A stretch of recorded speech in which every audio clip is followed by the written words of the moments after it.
Okay, so my project was to create sports edits in Photoshop. Um, I wanted to do this because I didn't really have a great understanding of Photoshop going into this project, and I wanted to learn more about it and become better with it. Um, I wanted to create sports edits. So I just thought that'd be pretty cool of a lot of different K-State players. That's the theme I went with. So I'm just gonna go ahead and show you guys what I made, and then show you how I did it.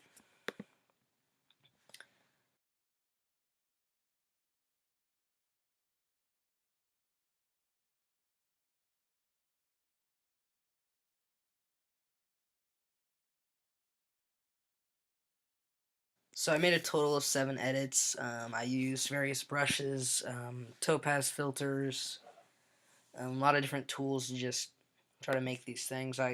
Some of them I went off tutorials. Some of them I kind of mishmashed tutorials and just kind of my own thing. But a lot of them I just kind of wanted to play around with it and see what I could make. So I'm gonna show you how I made this one. This first one. Um, what I did is I cut out the player using the quick selection tool and the magnetic lasso tool right here. So I cut him out, and that makes me able to put a topaz filter on him that makes him kind of pop out from the background. I chose a black and white filter. I kind of want to make this one look a little old school. So the background I blurred a little bit, and then I used a gradient tool to get this purple and white kind of background effect. And then I used brushes that I downloaded, and I'll give you guys those links in the description.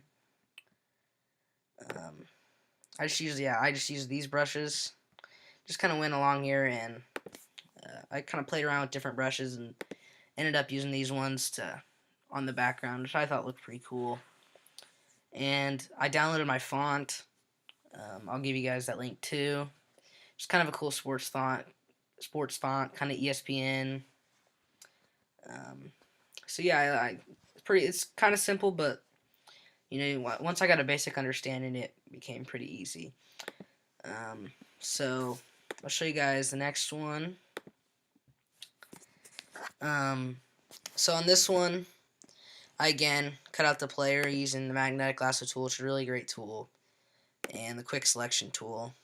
And I put a topaz filter on him. I put the psychedelic filter, and I kind of played around with the details and the glow of him.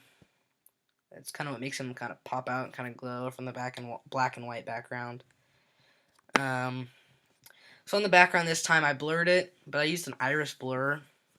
Well, first I made it black and white, but on the iris blur, it's a blur to where you have like a circle, and you can make the background like in some areas not blurry, in some areas blurry. So I was able to make this portion of the Oklahoma player in focus. You can see him where the rest of the background is blurry. Um, so yeah, that's the iris blur. It's a pretty great tool. And then on the corners, I don't know if that I just put a little brushes on the corners here to make it just add a little detail to it. And then again, I use the same font. The font's consistent through all of them. So I just thought it would be nice to have a consistent theme with my fonts. Go to this next one here. Zoom in a little. So this one, I again cut out the player and put a topaz filter on him. It was kind of a color blast filter. Kind of wanted the purple in the jersey to pop, the silver to pop a little. So on my background, it started out as black and white, and then I used a brush that was a purple brush, and I just kind of went along the background and just filled that whole background in to get it purple. And the opacity's kind of down, so it's kind of an odd shade of purple, but you can still kind of see the background. And again, the same font. And then I took a PowerCat logo, cut it out, and I put a topaz filter on it that made it kind of grungy, kind of black and white. Then I lowered the opacity on it so you can still see the background through PowerCat logo. But yeah, that's 3 of them I made. I'll also show you guys this one right here. This one I just used a blur, iris blur. I just made the whole center and focus. Again, cut him out, put a topaz filter on him. And then I just use these paint splatter brushes and just kind of grunge that up a little bit. And then again the same font.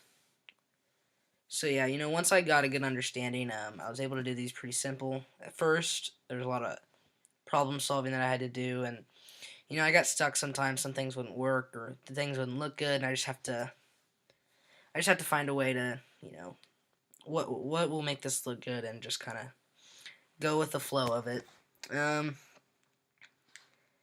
So yeah, this is a pretty fun project. I'm glad I can now understand Photoshop pretty well. It started in really, I had a very basic understanding, which was good to go in with some understanding of it, but I really, Photoshop has a lot of stuff, and I really didn't know everything, but once I got a basic understanding, um, I had a clear project goal, which was nice. I knew what I wanted to do. I knew what I wanted to make. I knew what would look good, and I just kind of went, played around, figured things out, problem solved, and I'm pretty good with I'm pretty proud of the project that I got out of it.